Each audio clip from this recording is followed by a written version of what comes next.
hello everybody. Trust Invest Real Estate, Elena Grady. Finally, we're here live with you on a podcast. Follow us and on the Instagram and on the YouTube live. I have Armen with me, one of my best-selling agents. Very professional, very tough, hardcore. I mean, if you look at me, I'm a good cop here. But by all means, please meet me as well. I'm Elena Grady, and I am the broker for Trust Invest Real Estate. Thank you so much, Lena, and I love being here. You know, I don't get into the office as much, so I actually love coming to the office, period, because I get to see everybody, I get to see you, and you've been doing so great with your social media. You know, in the morning when I wake up, I go to Facebook, I kind of go through your stories. And then you know what's going on in the I go world. through your stories. I'm like, okay, Lena's been to the beach already this morning, then she went to some showings, she met with some clients. Here she is at the beach again. I don't know how you have time for all of it, but you obviously do. I run from the police. So yeah, beaches are still closed, and we are waiting in these tough times that tomorrow we'll get some good news from our governor that maybe some beaches, maybe some areas and condos and parks and social areas will be open. We don't know yet. Nothing is really written and made decision on. So I think the entire Miami and Florida are waiting for those good news. And I'm sure that many of you are going through a really hard time at this moment, understanding where we stand and what's going on. We as realtors and brokers providing all services possible, extending the lease, canceling, evicting, looking for an investments, negotiating a discount. Oh yeah, is it a good time to buy now, or? It is a perfect time to buy. What you've been doing? I know that you just came back. You like have the best of the two worlds. You just came back from Moscow. I just came back from Moscow on March 28th. I flew in on the very last flight that Aeroflot was having a direct flight on. Last flight, guys. So last flight. Russia didn't have it just yet. There were a total of 9 people on the flight plus the stewardesses. There was nobody at the airport in Sheremetyevo. There was nobody at the airport in Miami except for the people working there. It was just. Did they already at that time put the quarantine on, or it wasn't yet? It was like the very, very beginning of the quarantine. So I left because I was like, okay, so this might go on for a month. It might go on for more than a month. So I need to leave. I had 3 cancellations of the contracts that people could not fly in. They were trying Lufthansa. They were trying through Turkey, buying new tickets, trying to get later. And I've asked Armen, I'm like, when are you coming back? Are you able to come back home? I'm sure a lot of people had cancellations, not only in rentals. As you know, I had a cancellation on somebody buying a property from my seller. Yeah. So, you know, it's really thrown this whole situation has really thrown the whole market in a little bit of a flux. Nobody knows what's going on. Nobody knows what to do. And that's the best time to buy. You know, I hate to circle back to it. That's the best time to buy because that's when people are panic selling. Okay. Go ahead. Like with you thinking that, oh, okay, now I have like 2 properties to sell, I would be able to get the best price of it. No, it's kind of like this. You look, it's just like a lion in the jungle with a gazelle. You're looking for that weak gazelle. So you're looking for somebody who was renting this out as an income or as a second home, who was renting it out seasonally to tourists, and who preferably has a mortgage on this property. And it doesn't matter whether it's house, R&B, it or doesn't it's a matter. condo, or... It doesn't matter because before these people had an income and now they have a liability. Now they have to pay their mortgage every month. I don't see any tourists coming anytime soon. Would you agree that also when there are large businessmen who own a portfolio of real estate, would it be condos, homes, or maybe hotel rooms? Of course. They would need to to block that void into their businesses to keep their cash flow. Yeah, so basically they were picking out one of their properties and really giving it out. Do I understand it correctly? Of course, yes, they need cash flow. You also have to remember that depending on which market you look at in Miami, so if we look anywhere on the beaches, most of those homes are not primary homes. Correct, yes. When we drive around, we see on Collins Avenue, 40% of the light is only on the Absolutely condos, correct. So those are investors, and investors are the people most susceptible to market changes. You're right. Today you have $1 million to park here on the beach, tomorrow you don't. And remember, just because you parked it here doesn't mean it's free. You have to pay maintenance. Yeah. You have to pay property taxes. And nobody canceled those or discounted them in a pandemic. Nobody Yeah. canceled those. So you have this huge class of investors who park their money in Miami. A lot of these people have had devaluation of their currencies. Look at South America, look at Argentina, look at Russia. In the last 5 years, all of these countries have devaluated their currency 30, 40, where 50%. Absolutely. So even if 5, 6 years ago they bought that property at $1 million, today they're going to sell it for $700,000, but they're freeing up cash. And at the same time, when they convert it back into their home economy, where they probably need the cash now for their Absolutely, businesses, yeah. they're still making a killing. They still made a profit. Absolutely. So right now is the best time to buy, especially if you're in the dollar zone. Where you are right now with the deals, like I know what I'm working with, and I'll tell you a little bit about it. But what is your prime? Would it be a single family houses or would it be condos? I know that you brought me a great news last week. My right hand, Irina, called me up and she said, "Hey, Arman brought the contract. We're selling that unit." And I remember when you called me 6 months ago, he's like, "I cannot work with this seller. She's very harsh, da-da-da. What to do?" And I'm like, let's stand by, let's see the best of the best what we can do. And tell me about like your last experiences. It's a very emotional process. As you Yeah. very well know, selling a property, buying a property is a very emotional process. We have expectations that, this property that you bought, it's worth all this money and you're going to sell it and you're going to put all this money in your bank account. And then you have a realtor come and he tells you that, no, you know what, your property that you thought is worth $1 million, it's not worth $1 million. I'm sorry, because the property next door sold for $800,000 and the property a floor below sold for $850. So your property is worth like $850, $900-ish, and maybe. it doesn't have balcony. Well, let's not get into specifics. Yeah. Mm-hmm. And it's an emotional experience. So you have to go through the process of getting used to where the market actually says your property is, getting used to that idea. And then there's also the problem that if you're renting the property out, some buyers, they don't want to have a tenant in there.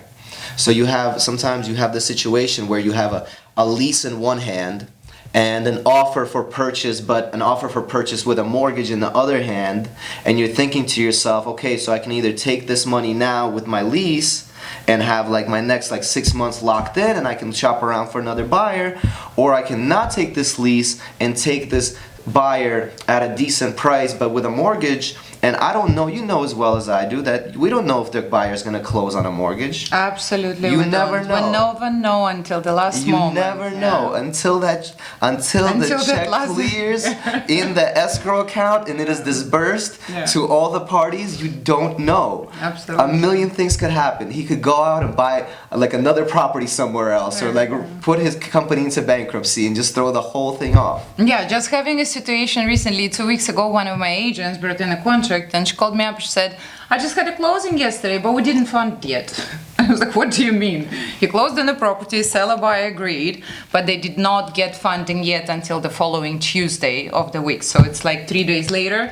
Still, it was a Russian head, like having it closed or not yet. Yeah, totally. Is. But I would say that there are great opportunities right now with mortgages. There are super right? opportunities. The rates are very low. Yeah, the moment that we started to feel, I guess, crisis and whatever is going on, the first thing what we've done, we've called in all the mortgage brokers, banks, and put them into the note of if any changes going on with the federal money, with the government's loans, or with FHA or private loans, what are the changes? How much money do they really give against the property? What we can do? I know I've done that. I have. I've been an investor myself. I own several rental properties, and God bless me, it's all worked out very well. I've been 99% busy with my rentals, and I've called in the banks and really check it out for my clients and for my team to have the information. What do we have in terms of the offerings from the banks, how much we can offer against the property, whether it's not refi, but if it's purchased cash, or what's the mortgage that we can get. So it's very useful information that we're getting updates every day.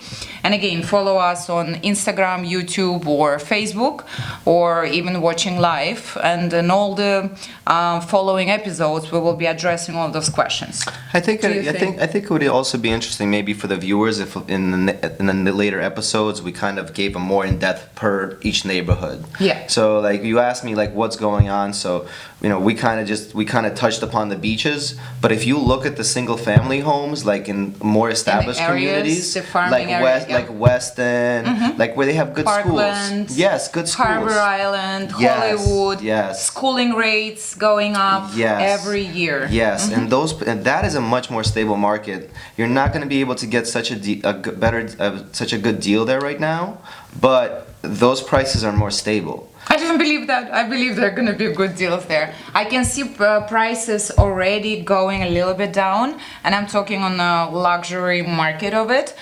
For example, we've been able actually to show the properties that we've got a request from the client at 1.4 when the price bracket at 1.4 here in the area. And after looking at two houses, viewing the houses, they said we want something newer. Taller ceilings, higher ceilings, I would say, larger square footage. We're willing and ready to go up a little bit. Can you tell us about the mortgage? So I can see that the prices for the single family homes, the way that they were 2 months ago that I was working and closed the property for the single family house. So I'm looking at it at 13-18% already going down. It's not bad. And this is without our negotiation yet. So wait until we come in and we actually fight for the price. So I agree with Armin on this, that it takes time, effort, and our job. It takes a lot of time. It takes a lot of time and a lot of effort. Yeah. But everything is doable. It really depends on what the client is, as you well know, it's what the client's looking for. If you're looking for a good deal, I would say the beaches still, because so many investors location, and you're always gonna be able to resell it. If you're looking to move down here, like I'm sure a lot of people who are watching us in New York are probably gonna thinking to themselves, okay, it's time to get out of this cold, it's time to get away from all these taxes, and like, what am I doing with my life? Why am I not enjoying it down here in Florida on the beach? It's a huge wave of New Yorkers, Boston, Chicago.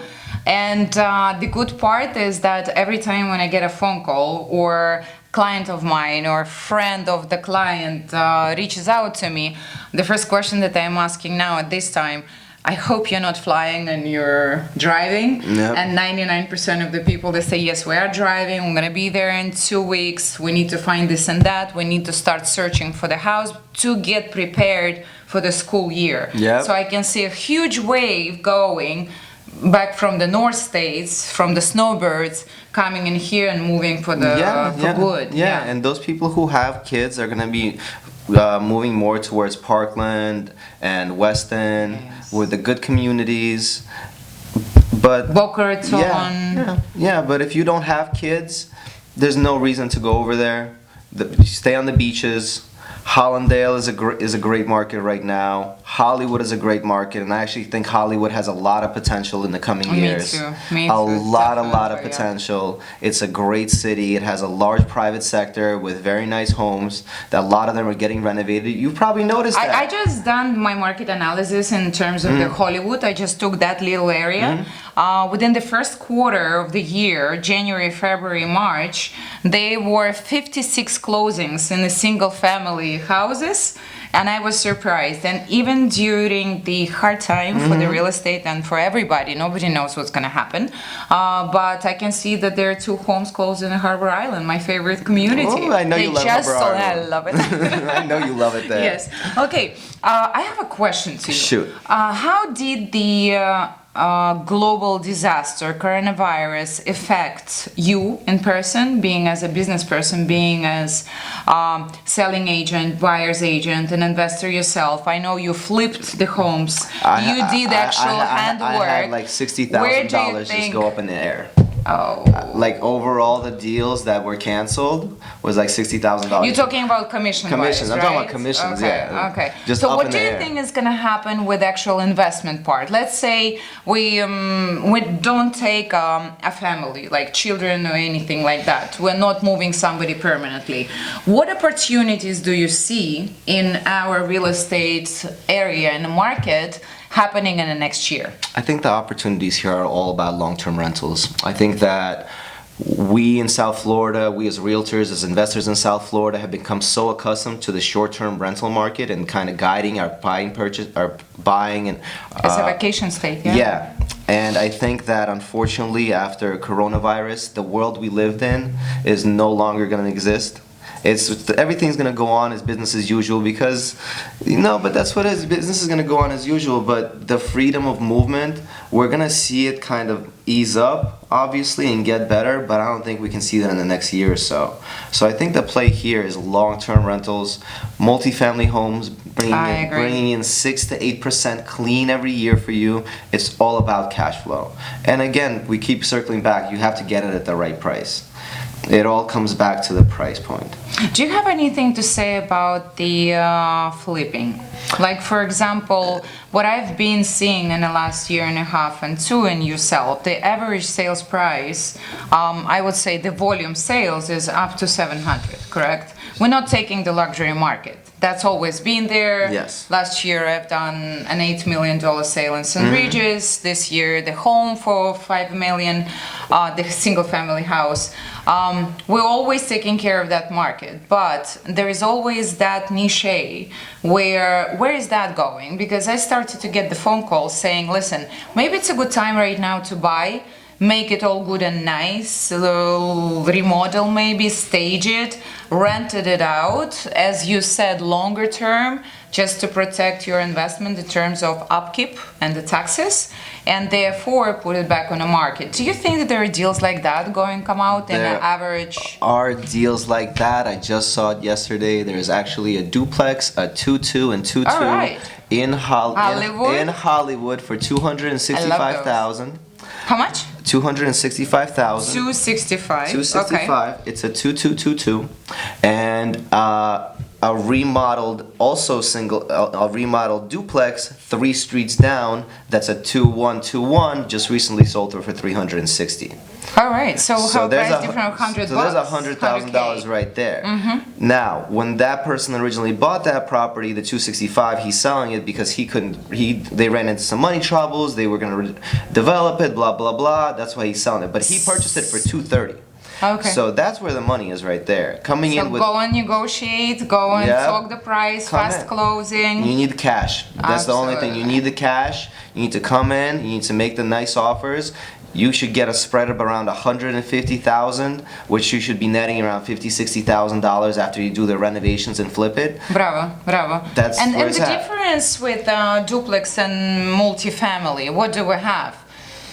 What do The you mean? difference on maintaining. The difference in maintaining it is that If to compare with a condo, like I own a couple of condos that I rent out, and my No. maintenance fee. So how would you say like duplex and? look, you are the king of your castle. Thank you. You do not have anybody coming and telling you what to do. What to do. You don't have anybody telling you that we're gonna change all these windows. And you know what? If you do want to change the windows on your property, you're the one who gets to choose how much and when you're gonna pay. Yeah. Not only that, flipping a multifamily rather than a condo, as you very well know, most condos in South Florida on the beach bring between 2.5% to 4% return on investment. Oh yeah, absolutely. Yeah. That's it. Yeah. Anybody else who tells you anything else? Oh, mine brings 6%. Yeah. I'll do the formula Unless next you're time. doing short-term rentals, like super short-term No, 6 Airbnb, months. yeah. But if you're doing 6 months, 3 months, it's usually like unless you bought it at a good price, like I know you Correct, did. yeah, I did, Yeah, but if yeah. you're buying it at about market rate, maybe a little under, We're looking like 4%. You're making like in 4 my yeah, area in yeah. Intracoastal. And, You're making like 4% if you're buying on the beach. I'm Yeah. talking about like but if We're you talking move to the beach. Aqualina, or we're talking like Yeah. Trump. Yeah, it's Yeah, about 2%. Yeah, it's coming 2.5. down. Yeah, the way I like to tell all Especially now. the way I like to tell my clients is that the prettier it is, the less money you're gonna make. But the beauty of it that by owning a luxury property and being able to rent it out, even if it is 6 months out of the year, we help with that. We do the property management, course. whether you are out of the Of state course. or out of the country, right? The beauty of it is that you as an owner are able to zero out on your rental. Maybe not to zero out if you don't have the mortgage, but I would if it's say cash it's more of a purchase. lifestyle It's choice. it's a lifestyle. It's a So lifestyle therefore, choice. You're no longer coming to a hotel. You're coming home. you're coming. You're coming home Yeah. to your own bed, to your own couch, to your own beautiful building with your beautiful pool and your beautiful Yeah. and your beautiful concierge and your valet that knows your name, that knows your wife, that knows your kids. It's a lifestyle. You want to live at a hotel? Go ahead. You can live at a would you hotel like a anywhere. glass of water? Yes, yes.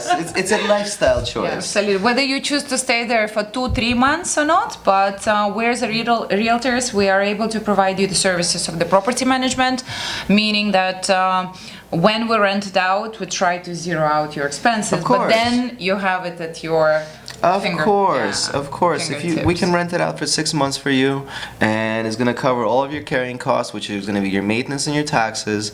You get a beautiful property that you can use, and your money is safe in dollars. Because I know a lot of our listeners who might be watching this are making their money in other countries. They're susceptible to market fluctuations for currency I agree. devaluations. You're parking your money in the dollar. There is so much secure here. It is. absolutely. This is And the it's best country in the beautiful, world. yeah. This is the best country. We sell not real estate, but we sell Miami. Yes. Anyway, stay tuned with us. Follow us on Elena Grady Broker at Instagram, the YouTube Live, and we are going to be holding our podcast and YouTubes every week. Every week, we're going to Yep. be doing a weekly podcast, and then 2 days later, it's going to come out on the YouTube.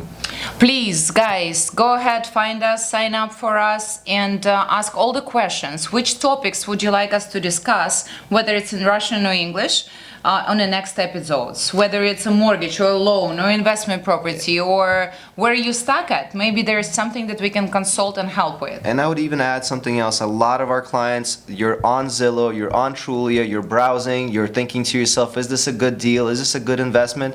Send us a link.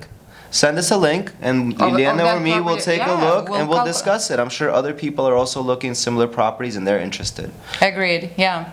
Thank you, Armin. No, thank you, It's Elena. been a pleasure. Thank you. Thank you. Bye, guys. Bye.